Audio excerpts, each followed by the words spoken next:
रायगड जिल्ह्यातील श्रीवर्धन येथील 72 वर्षीय रामदास गोविंद खैरे यांना लग्नाचा आमिष दाखवून हत्या करून त्यांचे पैसे आणि दागिने लुटणाऱ्या महिला आणि तिच्या पतीला पोलिसांनी ताब्यात घेतलंय।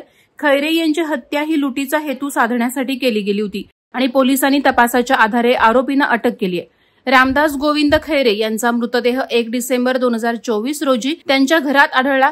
खैरे यांच्या शरीरावर गंभीर जखमा दिसल्या। त्यांचं डोकं आणि कपाळावर वार केले होते। त्यानंतर श्रीवर्धन पोलीस ठाण्यात तक्रार दाखल झाली आणि पोलीस निरीक्षक रिकामे यांच्या मार्गदर्शनाखाली तपास सुरू करण्यात आला। पोलिसांनी तांत्रिक तपासाचं सहकार्य घेतलं, ज्यामुळे आरोपींचा शोध चेंबूर आणि ठाणे येथून लागला। तपासादरम्यान खैरे यांचं जीवन तपासलं असता त्यांचं पहिल्या पत्नीचं निधन झाल्यानंतर ते एकटेच श्रीवर्धन येथे राहत होते। 2021 मध्ये त्यांच्या दुसऱ्या पत्नीचं कोविडमुळे निधन झालं होतं। त्यानंतर त्यांचा मुलगा विवाह करून वेगळा राहू लागला आणि खैरे यांची एकाकी जीवनशैली सुरू झाली होती। याचवेळी खैरे यांना एका महिलेशी विवाह करण्याचं आमिष दाखवून तिच्या संपर्कात आले होते।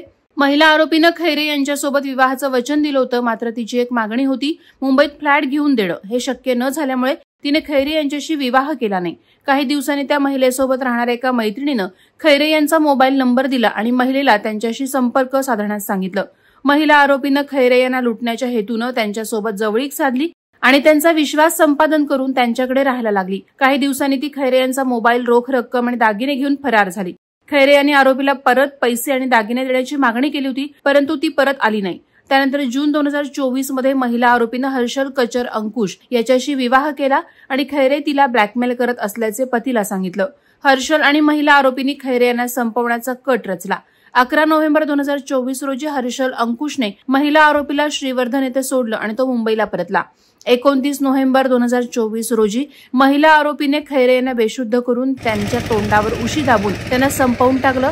त्यानंतर घरातील पैसे, दागिने आणि मोबाईल घेऊन दोन्ही आरोपी फरार झाले। पोलिसांनी तांत्रिक तपास करून आरोपींचा ठाव ठिकाणा शोधला आणि चेंबूर आणि ठाणे येथून त्यांना ताब्यात घेतलं। दोन्ही आरोपींविरुद्ध श्रीवर्धन पोलीस ठाण्यात गुन्हा दाखल करण्यात आला असून उपविभागीय पोलीस अधिकारी सविता गर्जे यांच्या मार्गदर्शनाखाली अधिक तपास सुरू आहे। या प्रकरणामुळे स्थानिकांमध्ये घबराट पसरली असून पोलीस प्रशासनाच्या कठोर तपासामुळे आरोपींना ताब्यात घेण्यात आलंय। वादळवारा लाईव्हसाठी अमोल कुमार जैनसह वैभव तोडणकर, श्रीवर्धन।